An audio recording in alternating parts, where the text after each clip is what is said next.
प्रार्थना पत्रिका शनिवार 25/5/2024। क्लेश से मत डरो। पहला थिस्सलुनीकियों 3:1-13। वह तुम्हारे हृदय को दृढ़ करे ताकि तुम हमारे परमेश्वर और पिता की उपस्थिति में निर्दोष और पवित्र बनो जब हमारा प्रभु यीशु मसीह अपने सभी पवित्र लोगों के साथ आएगा। यदि क्लेश, पीड़ा और परीक्षण आपकी गलतियों के कारण आते हैं तो आपको केवल पश्चाताप करने की आवश्यकता है।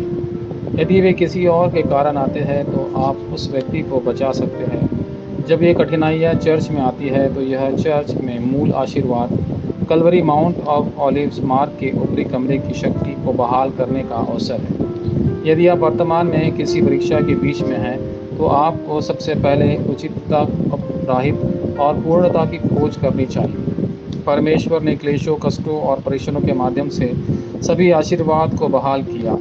उन्होंने 99.9% लोगों के बीच में अंतर किया जो यहूदी ईसाई धर्म का पालन करते थे, जो गलत था, और 0.1% लोग जो सुसमाचार ईसाई धर्म का पालन करते थे।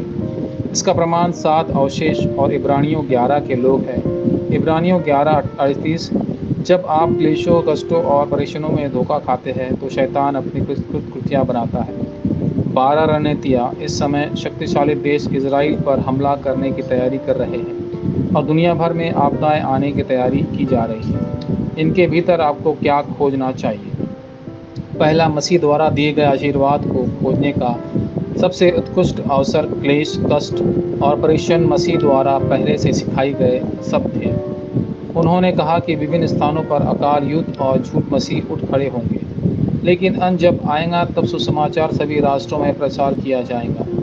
मत्ती 24। उन्होंने यह भी कहा कि धोखा न खाएं, क्योंकि चर्च में ऐसे लोग थे जो नकली थे और ऐसा लोग जो असली थे।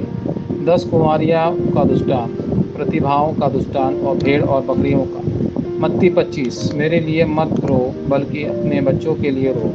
लूका 23:28। इन शब्दों से आने क्लेश भी भविष्यवाणी की।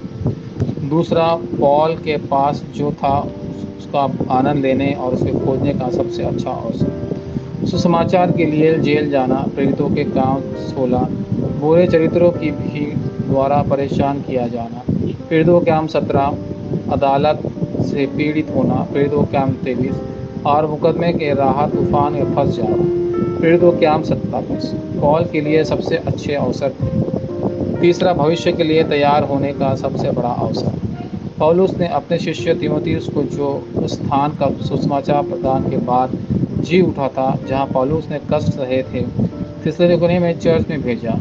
पौलुस ने उसे इजराइल के निवेश, रोम में युग, भटकते लोगों के युग और विश्व सुसमाचार प्रचार के लिए तैयार किया। ये सबसे बड़े अवसर थे।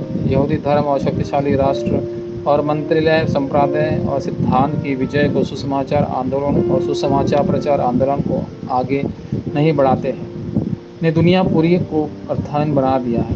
जो अर्थहीन है उससे धोखा खाने के बजाय वाचा का दृढ़ता से थामे रहो। तुम्हारे पास केवल एक ही जीवन है, मसीह द्वारा दिए गए सबसे बेहतरीन अवसर, पौलुस द्वारा दिए गए सबसे बेहतरीन अवसर और अपने भविष्य के लिए सबसे बेहतरीन अवसर को खोजने के लिए दृढ़ संकल्प रहा। वाचा प्रार्थना। प्रिय परमेश्वर, मैं तुम्हें दिल से धन्यवाद देता हूँ। अगर ऐसे लोग हैं जो कष्ट सह रहे हैं तो उनके लिए यह तुम्हारा धन्य समय सारणी बन जाए। अगर ऐसा लोग हैं जो परीक्षण में गुजरे रहे हैं तो उन्हें तुम्हारा सबसे बेहतरीन अवसर मिले।